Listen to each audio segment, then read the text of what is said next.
C'est l'invité café. Bonjour à toutes et à tous. Ce lundi 5 février 2018, nous recevons la ministre du Tourisme, des Transports internationaux en charge des relations avec les institutions, Nicole Bouteau, qui n'est malheureusement pas avec nous en studio car elle est prise. Elle est piégée dans la circulation, mais elle est avec nous au téléphone. Bonjour Nicole Bouteau. À l'ensemble des auditeurs de Polynésie Première. Alors ce n'est pas grave, on va quand même vous poser nos questions dans cette traditionnelle émission Invité Café. D'abord, Nicole Bouteau, avec vous on va parler bien sûr du Salon du Tourisme, mais aussi de l'arrivée en 2018 des nouvelles compagnies aériennes.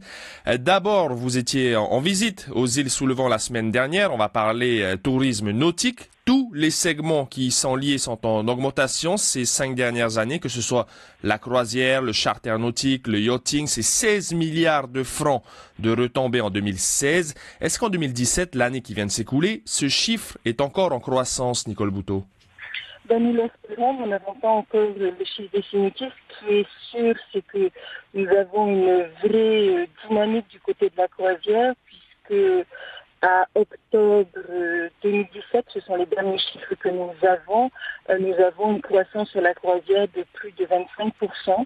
Donc c'est vraiment, nous sommes un pays d'océan, un pays maritime, nous sommes une destination nautique et nous constatons ces dernières années, mais c'est un travail aussi qui a été réalisé de longue haleine, qui a donné de la crédibilité, de la notoriété, de l'attractivité à notre destination. Alors vous avez évoqué la hausse de ces chiffres, c'est donc au 3e trimestre 2017, ça représente plus de 11 500 visiteurs.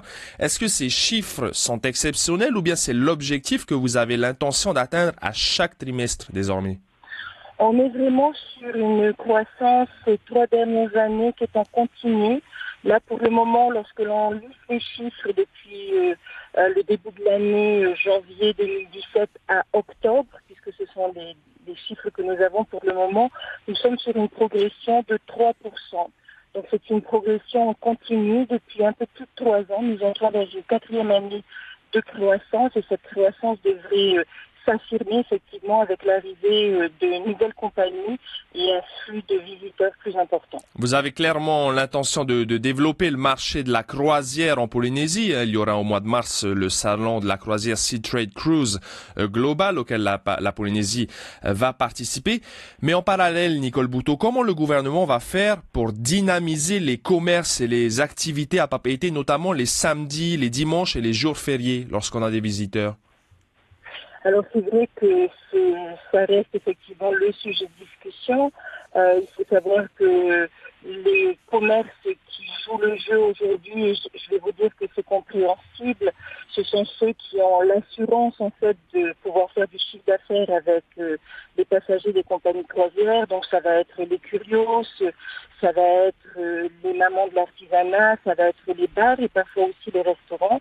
Donc c'est vrai que je pense que la dynamique du dimanche, c'est peut-être avant tout attirer la population parce que le monde attire le monde et pour les commerçants qui n'ont, je vais vous dire par exemple, un commerçant qui vend du textile n'aura pas intérêt particulièrement à ouvrir le dimanche uniquement pour des passagers de croisière. Donc voilà, c'est une dynamique d'ensemble qu'il faut avoir, mais de plus en plus de commerçants jouent le jeu dans la ville de Papeete. D'accord, donc au niveau croisière, c'est fait, nous venons d'en parler. Parlons maintenant de la clientèle locale. Le salon du tourisme approche, ce sera ce week-end du 9 au 11 février cette année.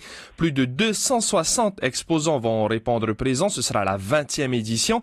Est-ce qu'on peut évaluer en dizaines de millions les retombées d'un tel événement comme le salon du tourisme? Effectivement, l'impact est d'environ un demi-milliard, un peu plus de 500 millions pour le dernier salon du tourisme. Et on sent une dynamique encore plus grande puisque on passe d'un peu plus de 200 exposants aujourd'hui à 260 exposants pour ce salon qui va en venir vendredi. On sent une vraie dynamique. C'est vrai qu'au départ, c'était uniquement les hébergeurs, c'est-à-dire les pensions de famille puis les hôtels. Aujourd'hui, nous avons de plus en plus également de prestataires d'activités touristiques qui sont présents à l'occasion de ce salon, aussi bien dans les îles, mais on sent aussi une vraie dynamique du côté de Cléty, mais également du côté de Montréal. Il y a actuellement 2 salons du tourisme par an, un en septembre, un en février. Vous avez déclaré vouloir donner plus de moyens à Tahiti Tourisme. En tout cas, ça a été acté au dernier Conseil des ministres pour développer le marché local. Pourquoi pas un 3e salon dans l'année? Pour le moment, ça nous semble suffisant. Après, il faut effectivement qu'il y ait, c'est une savante alchimie entre l'offre et la demande. Les salons, ça nous paraît, pour développer le tourisme d'intérieur, faire connaître aux Polynésiens, aux résidents, nos îles. On pense que la cadence de 2 salons par an est suffisant. D'accord. Au niveau du transport aérien désormais, 2018 sera une année historique selon vous au niveau donc du tourisme en Polynésie. Le transport aérien va y contribuer. French Bee, puisque ça ne s'appelle plus French Blue, arrivera en mai. United Airlines arrivera a priori en octobre. Il y a déjà Air France et Air Tahiti Nui sur les trajets Papeete États-Unis-Paris. Est-ce qu'en termes de potentiel, l'offre sera-t-elle vraiment adaptée à la demande? Alors, c'est effectivement une année qui va être une année charnière avec une augmentation importante de l'offre de sièges dans le secteur de l'aérien sur le trajet Paris-Papeete, mais également des États-Unis vers Papeete.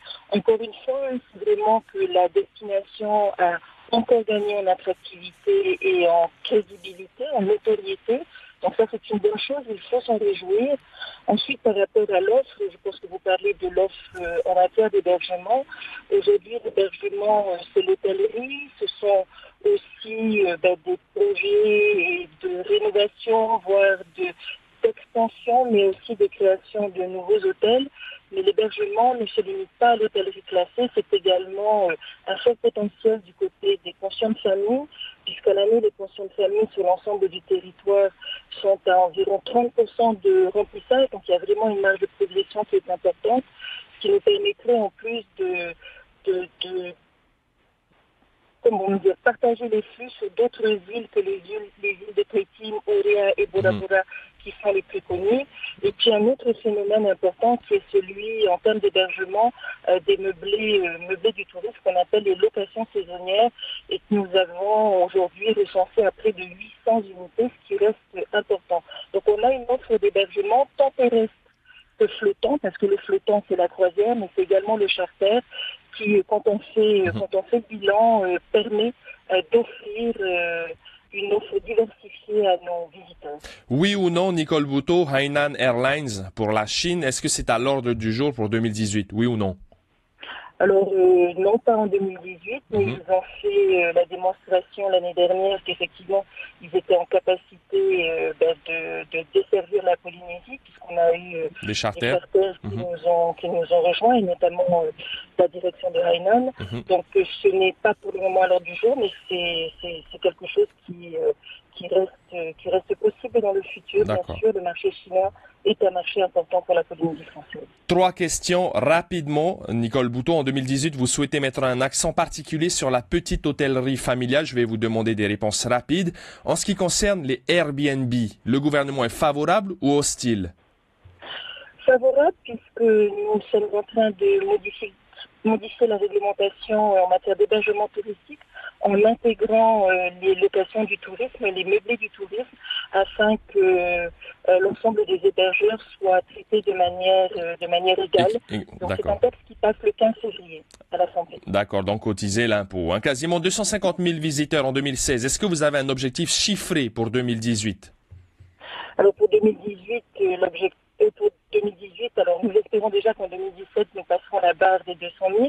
Nous attendons avec impatience les chiffres du tourisme. Alors c'est 200 000 touristes. Là, vous parlez de visiteurs, mais je pense, oui, que nous devrions passer la barre des 250 000 visiteurs. Dernière question, est-ce que Nicole Bouteau sera bien placée sur la liste du Tapura Huiratira aux prochaines élections des représentants à l'Assemblée? Alors, je n'en ai aucune idée. Ça reste la décision du président et du parti. Nous n'en sommes pas encore là. Merci en tout cas Nicole Bouteau d'avoir répondu à nos questions par téléphone. On vous souhaite bien du courage dans la circulation comme tous nos auditeurs. D'ailleurs, on retiendra qu'un salon du tourisme, ça représente plus de 500 millions de chiffres d'affaires et ça c'est important. Donc allez ce week-end à Mamao chercher les bonnes affaires. Merci beaucoup Madame la Ministre et on vous souhaite une très belle journée. Belle journée à vous. C'était l'invité café, 7h30 du lundi au vendredi.